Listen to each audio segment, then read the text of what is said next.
How to send location on WhatsApp. Hi guys, in this video I will show you how to send your location on WhatsApp.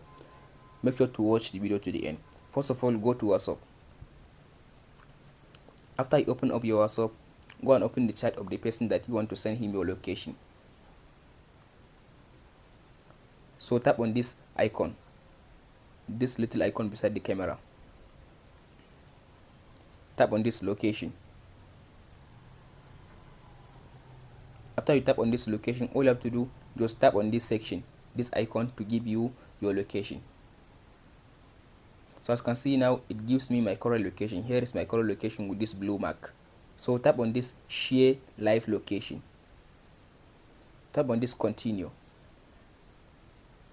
So now it will ask you, for how long do you want to share your live location? 1 hour, 15 minutes and 8 minutes. So choose your desire. For me, I will just go with 8 hours. So type in your comment. So you can type something like, here is my location. So tap on this send button.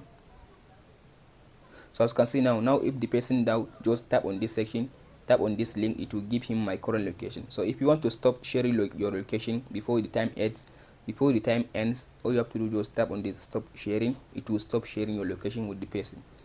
Hope this video helps you out. Don't forget to like and comment in the comment section below. Thank you for watching.